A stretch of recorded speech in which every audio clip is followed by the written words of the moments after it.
Good morning, Thailand. My name is Alex, and I have some news updates from around the land of smiles for you today, this Friday, May 10th.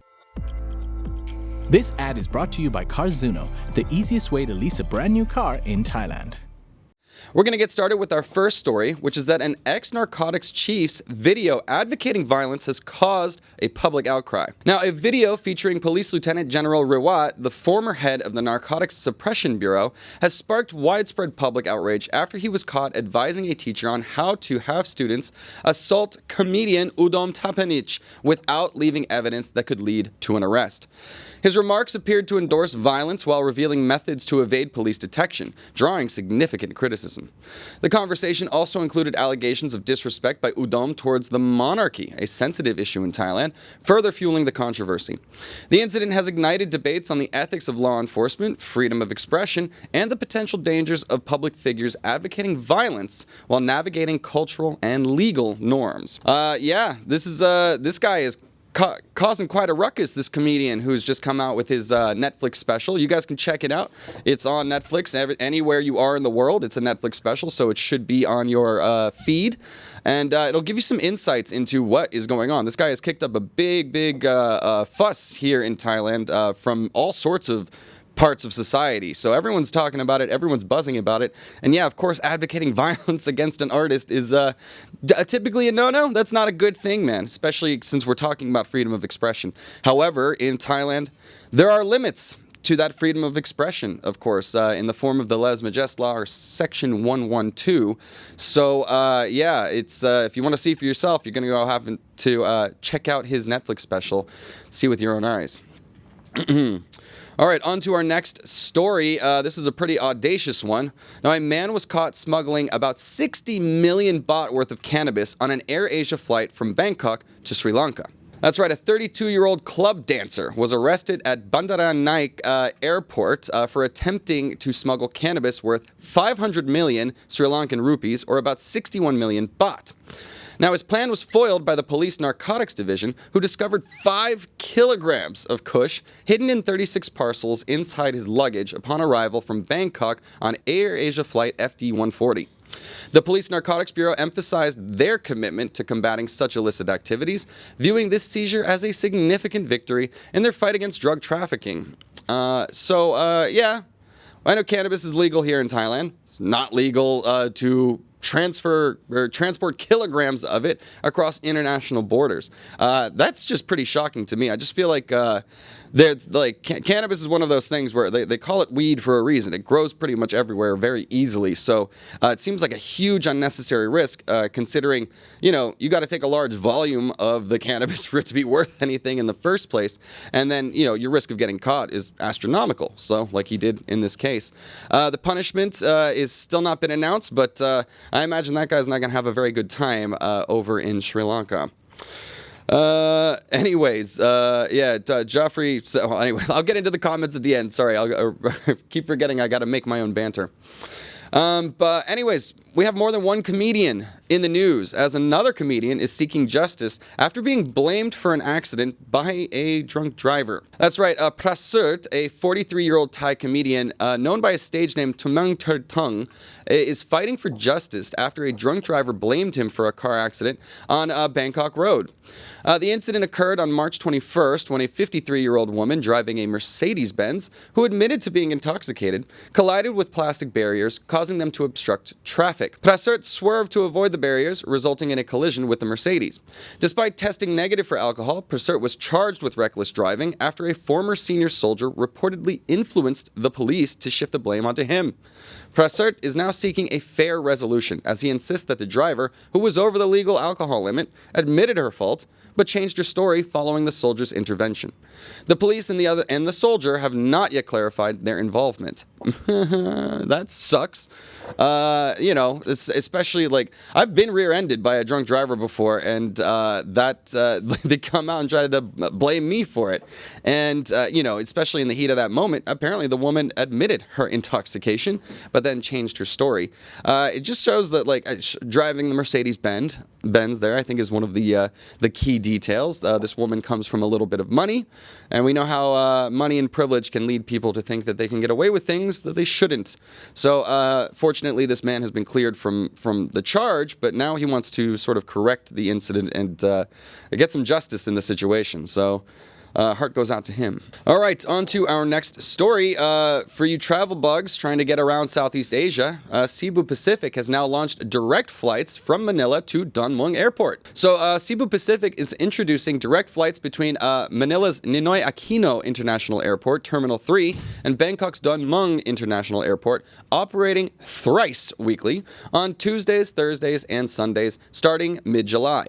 This expansion increases the airline's Manila-Bangkok services to 17 weekly flights, offering travelers easier access to Thailand's vibrant culture.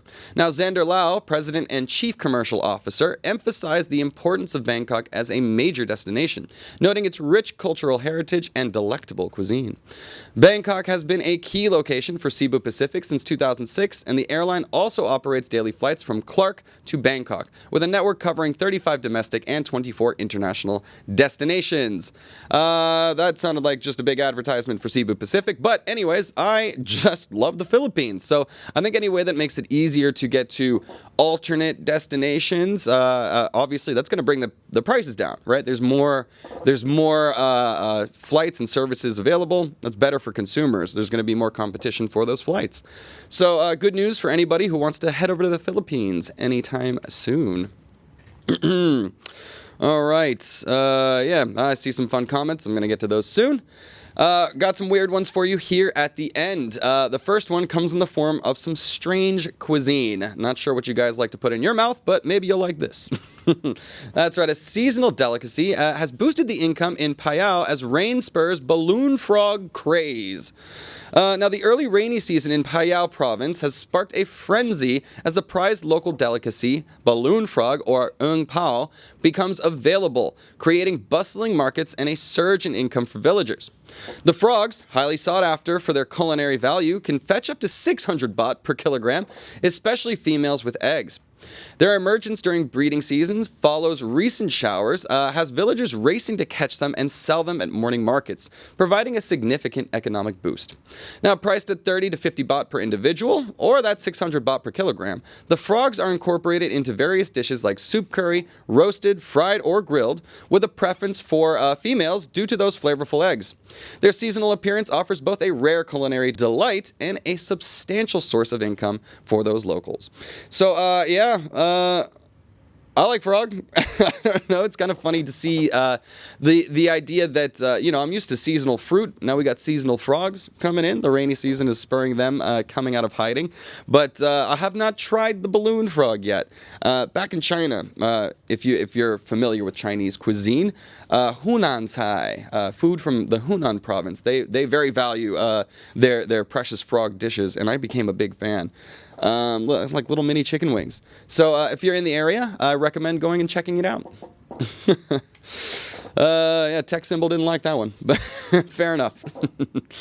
Now, our last story of the day is taking us sort of to Hollywood. Now, a viral photo star has appeared at the Kingdom of the Planet of the Apes premiere in Bangkok. The Thai girl, known for her viral image depicting her aiming an air gun at a monkey, was the guest of honor at the Kingdom of the Planet of the Apes movie premiere in Bangkok's Siam Paragon Mall. The girl, identified as Noi, shared her experiences living with monkey troops in Lopburi, central Thailand. In February, a wildlife photographer captured an image of Noi holding the air gun for protection against monkeys, which won an award at the 50th European Wildlife Photographer of the Year competition. Her story resonated with the Planet of the Apes film series, leading the studio to invite her to the gala event. During the interview, Noi highlighted how the local community carries weapons to guard against monkey attacks, emphasizing her air gun as the scariest deterrent. The viral photo and her account brought attention to the difficulties locals face cohabitating with aggressive monkeys and prompted calls for authorities to implement sustainable population control measures. Kingdom of the Planet of the Apes is now in cinemas across Thailand. That is one of the most iconic images that I can ever see. Honestly, it looks like something that they would have staged for like the movies. Honestly, the Planet of the Apes movies themselves. Like this was our Vietnam, and this poor monkey's like, no, and she's got a gun. But of course, it's not a real gun. It's just an airsoft gun that looks very dangerous. And yeah. Absolutely necessary. And what's funny about it is that it did lead to real change. The Thai government is trying to implement all sorts of new humanitarian efforts, well, humane efforts. They're not humans yet. Humane efforts to make sure that those monkeys have a safe habitat where they're not bothering the local population. So anyways, funny story. Good on you, Noi.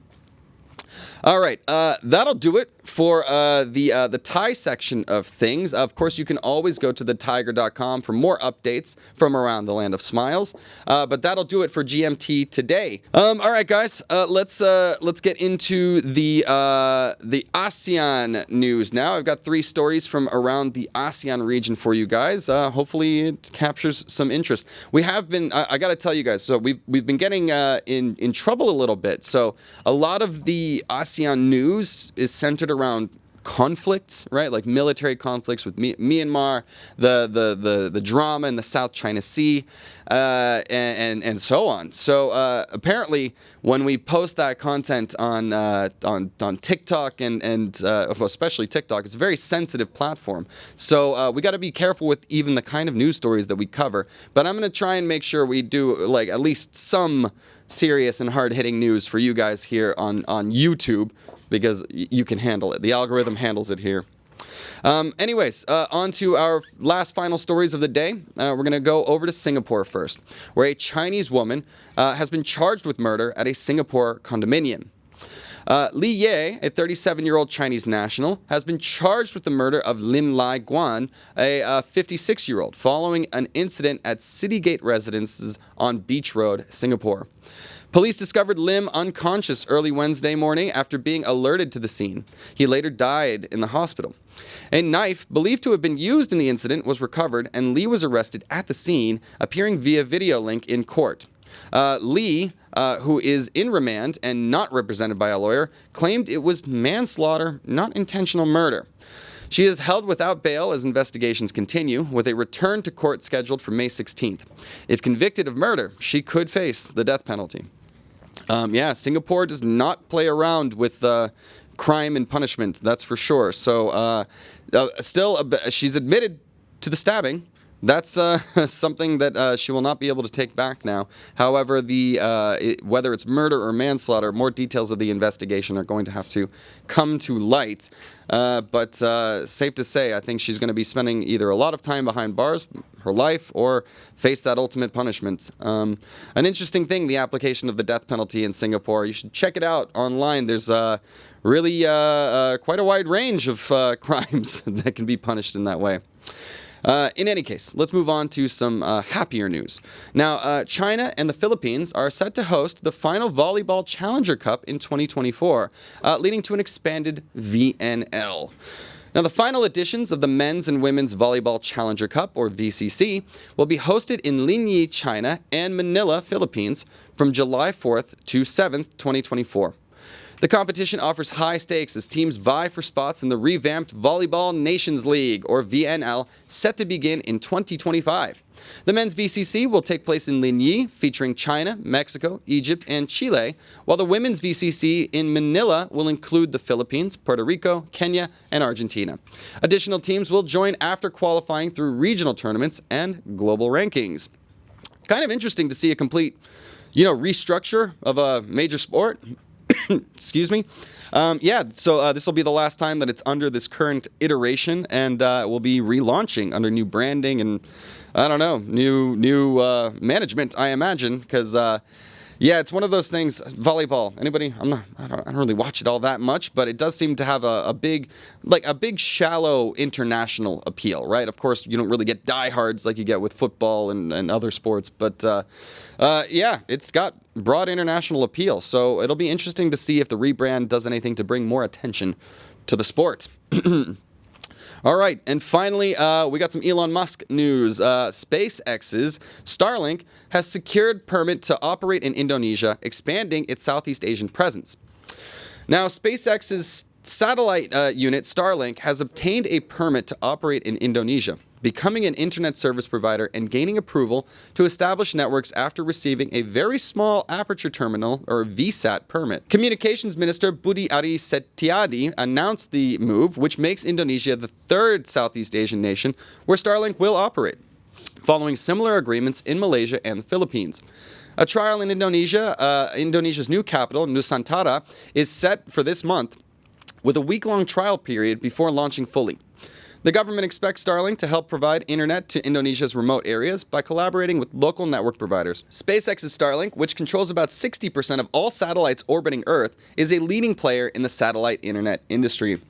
I would argue the leading player if they control 60% of satellites. But no, Starlink is an incredible service, honestly. Just because it's ever present, right? They really do have the ability to provide internet to the world at this point. It's just about getting those licenses and those permissions to operate in certain territories. My mother, in the Caribbean, she lives in the Caribbean. They have power outages all the time because they have bad weather all the time. And their internet goes down, but she's got backup. She's got Starlink, and that thing is always working. So, with Elon Musk's companies, there's always a bit of controversy and things like that. But Starlink seems to have a lot of upside. And I'm excited to see what the future holds for, nations that struggle to provide internet access to their rural areas. So this could be a big boon for developing countries. All right. And that'll do it for the ASEAN news. Cool. All right. We made it. This ad is brought to you by Carzuno, the easiest way to lease a brand new car in Thailand.